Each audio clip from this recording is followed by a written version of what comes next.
सुप्रभात, नमो नारायण। आज मैं आप लोग के समक्ष वास्तविक शिक्षा क्या है उस विषय में चर्चा करने वाला हूँ।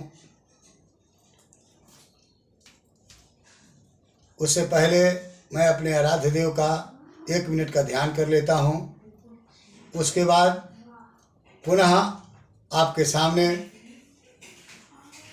प्रस्तुतिकरण प्रस्तुत करूँगा।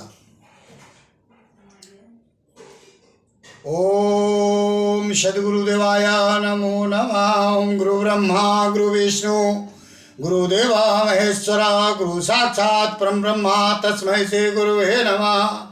ओम पवन तनय संकटे हरण मंगल मूर्तिरो राम लखन सीता सहित हृदय बसौ सुरभो। एक बार प्रेम से बोलिए वीर बजरंग बली की जय। बंधुओं, यह मैं बताना चाहता हूँ कि वास्तविक शिक्षा किताबों में नहीं होती है। वास्तविक शिक्षा का मतलब है जो कुछ आप अध्ययन करते हैं और जो जानकारियाँ लेते हैं उन्हें अपने जीवन में उतारें। यदि आप व्यावसायिक शिक्षा लेते हैं, जैसे कंप्यूटर सीखना या बीटेक करना, किसी भी ट्रेड में इंजीनियरिंग करना, मेडिकल करना, तो उसे अपने जीवन में उतारते हैं, आपका करियर बनता है, आप उससे पैसे कमाते हैं। किंतु ज्ञान और शिक्षा की बातें जो आप पढ़ते हैं किताबों में और उससे जो आपको अच्छी शिक्षाएं मिलती है, उन्हें भी आपको अपने प्रैक्टिकल लाइफ में फॉलो अप करना पड़ेगा। केवल जानकारी लेने से फायदा नहीं होने वाला है और आपका कल्याण नहीं होगा। इस बात को एक महाभारत की एक कहानी के माध्यम से आपके सामने प्रस्तुत करने जा रहा हूँ। बंधुओं, एक बार की बात है कि गुरु द्रोणाचार्य कौरव और पांडवों को शिक्षा दे रहे थे। कौरव पांडव बाल्यकाल में थे। वे गुरु द्रोणाचार्य के आश्रम में बैठ करके शिक्षा ग्रहण कर रहे थे। गुरु द्रोण ने पढ़ाया कौरवों और पांडवों को कि सत्यम वदः, सत्य बोलो, धर्मम चरः, धर्म पर चलो, क्रोधम मा करो, क्रोध मत करो। उसके बाद उन्होंने कहा कि बच्चों, आज की पढ़ाई यहीं समाप्त होती है। तुम लोग इस पाठ को स्मरण करके कल आओगे। दूसरे दिन फिर कक्षा शुरू हुई। सभी विद्यार्थी एकत्र हुए, अपना अपना स्थान ग्रहण किए। फिर गुरु द्रोण ने सबसे एक एक करके पूछा कि किसे पाठ स्मरण हो पाया है और किसे स्मरण नहीं हो पाया है। मात्र 1-2 शिष्यों ने पाठ को सुनाया, बाकी ने नहीं सुनाया। तो गुरु ने कहा कि शिष्यों, 1 दिन का और मैं समय देता हूं, कल तुम लोग इस पाठ को स्मरण करके अवश्य आओगे। फिर कक्षा समाप्त हो गई, सभी विद्यार्थी अपने अपने घर चले गए। फिर तीसरे दिन कक्षा लगी गुरु द्रोणाचार्य के आश्रम में। कौरव पांडव अपना स्थान ग्रहण कर लिए। फिर गुरु द्रोण ने एक एक करके सबसे पूछना शुरू किया कि बताओ बच्चों, किसे पाठ स्मरण हो पाया है और किसे नहीं हो पाया है। सबने पाठ सुना दिया, किंतु युधिष्ठिर नहीं सुना पाए। इससे गुरु द्रोणाचार्य को आश्चर्य हुआ, हैरत हुई कि क्यों नहीं युधिष्ठिर पाठ को सुना पाए। फिर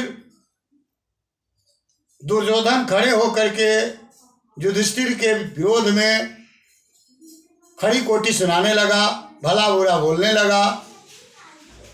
गुरु द्रोणाचार्य ने कहा, दुर्योधन तुम बैठ जाओ, तुम छोटे भाई हो, युधिष्ठिर के अनुज हो, तुम्हें बोलने का अधिकार नहीं है, बैठ जाओ। दुर्योधन ने कहा कि आप हमेशा युधिष्ठिर की प्रशंसा करते रहते हैं और इससे एक छोटा सा पाठ भी स्मरण नहीं हो पाया, इसे आप कुशाग्र बुद्धि वाला बालक कहते हैं, इसकी बड़ाई आप करते रहते हैं गुरुजी, किंतु इसने एक छोटा सा पाठ भी सुना नहीं पाया। गुरु द्रोण ने आज्ञा दी, दुर्योधन तुम बैठ जाओ। फिर दुर्योधन बैठ गया। उसके बाद युधिष्ठिर से गुरु द्रोण ने कहा, युधिष्ठिर ये बताओ कि यह छोटा सा पाठ तुम्हें क्यों नहीं स्मरण हो पाया। फिर युधिष्ठिर ने कहा कि गुरुजी अब यह पाठ मुझे स्मरण हो गया है, अब मैं सुना सकता हूँ। उन्होंने सुनाया, सत्यम वदः, सत्य पर चलो, धर्मम चरः, धर्म पर चलो, क्रोधम मा करो, क्रोध मत करो, और सहित उन्होंने सुना दिया। फिर गुरुजी ने कहा कि युधिष्ठिर कुछ देर पहले तुम्हें पाठ स्मरण नहीं था, अब कैसे इतनी जल्दी स्मरण हो गया। फिर युधिष्ठिर ने कहा कि गुरुजी आपने पढ़ाया सत्यम वदः, तो सत्य पर तो मैं पहले से ही चल रहा हूँ, सत्य के मार्ग पर। फिर आपने कहा क्रोधम मा करो, क्रोध मत करो, तो क्रोध करने का अभ्यास मैं इन 2 दिनों में कर लिया। फिर आपने पढ़ाया धर्मम चरा, धर्म पर चलो, तो धर्म पर चलने का अभ्यास तो मुझे अच्छी तरह हो गया था, लेकिन क्रोध नहीं करने का अभ्यास तुरंत नहीं हो पाया। मैं सोच रहा था कि शायद मुझे क्रोध आ सकता है, अभी तक मेरा अभ्यास पूरा नहीं हुआ है। किंतु जब दुर्योधन ने मेरे विरुद्ध भला बुरा कहा तो मुझे विश्वास हो गया कि अब मैं क्रोध पर भी विजय प्राप्त कर लिया हूँ, अब मुझे क्रोध नहीं आएगा। अब गुरु जी के बताए हुए मार्ग को मैं अपना लिया हूँ, उनकी शिक्षा को मैं अपने जीवन में उतार लिया हूँ। तब मैंने पाठ को सुनाया। फिर गुरु जी ने कहा कि तुम सभी विद्यार्थियों के विषय में कि तुम लोगों ने तो पाठ को सिर्फ रटा है, सच्चे अर्थों में तो दुर्योधन ये युधिष्ठिर ने ही पाठ को स्मरण किया है और उसने अच्छी तरह पाठ को सुनाया है। गुरु जी ने कहा कि युधिष्ठिर ही वास्तव में सर्वश्रेष्ठ शिष्य है मेरा, और यही देश दुनिया में सबसे अधिक नाम करेगा, यश और ख्याति की प्राप्ति करेगा। फिर दुर्योधन को जलन होने लगी। गुरु जी ने कहा कि डाह द्वेष ईर्षा घृणा से ऊपर उठ करके अच्छे लोगों की प्रशंसा सुनने की भी आदत डालो, और सच्ची शिक्षा तो वही है जिसे हम पढ़ते हैं, पढ़ करके अपने जीवन में उतारते हैं, अपने व्यवहार में उतारते हैं, हम वैसा आचरण करते हैं जैसी शिक्षा हम लेते हैं। बंधुओं, आप प्रोफेशनल एजुकेशन यानी कि व्यवसायिक शिक्षा आप लेते हैं, उस शिक्षा से आप अपने स्किल डेवलप कर सकते हैं। स्किल डेवलपमेंट होता है और उस स्किल का प्रयोग करके आप धन उपार्जन कर सकते हैं। किंतु कुछ शिक्षाएं ऐसी होती हैं जो जीवन जीने के लिए अनमोल होती हैं। मैं तो यह कहना चाहूंगा कि सबसे पहले आप मानव बने, इंसान बने। विद्यार्थियों से भी मैं कहना चाहूंगा कि सबसे पहले आप एक अच्छा लड़का या एक छात्रा है तो अच्छी लड़की बने, तभी वे बड़े होकर हमारे देश के एक अच्छे नागरिक बनेंगे, एक मानव बनेंगे। क्योंकि कहा गया है child is the father of man. Okay, that's why I say to the students that first you try to be a good boy and good girl. After that, you try to be a good student. Then in future you will be a good citizen and you can improve your family, you can improve your society and our country. That's why it is said, a child is the father of man.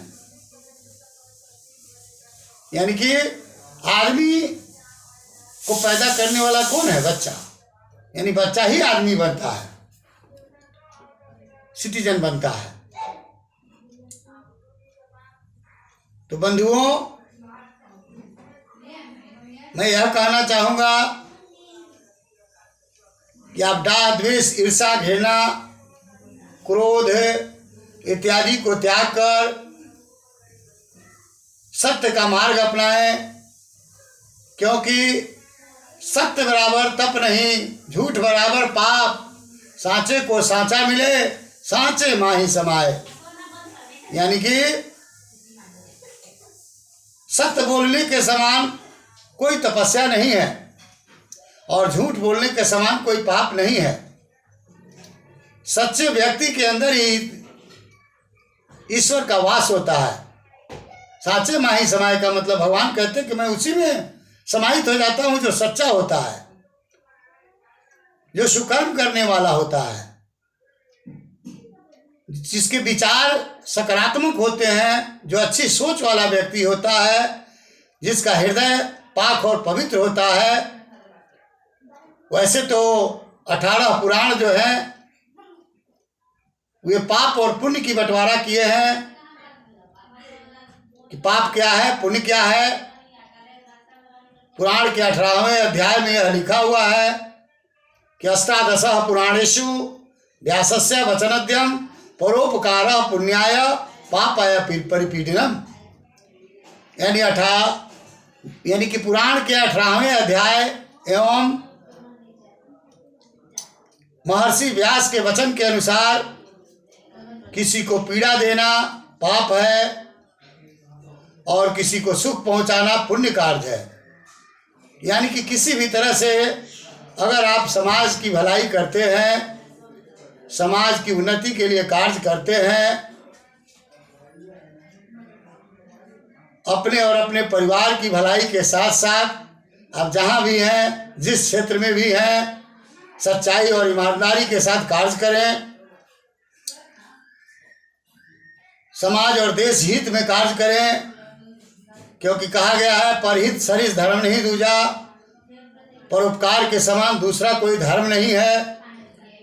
आप जहां भी हैं, जिस field में कार्यरत हैं, उसी field में अपना ईमानदारी पूर्वक योगदान दें और ईमानदारी एवं निष्ठा के साथ कार्य करें। किसी को नुकसान पहुंचाने की कोशिश न करें। तभी जो है हमारे इस देश और समाज का उत्थान हो पाएगा। आपकी भी भलाई होगी, आपके वजह से समाज की भी भलाई होगी। इतना ही कह करके मैं अपनी वाणी को विराम देता हूँ। धन्यवाद बंधुओं, नमो नारायण।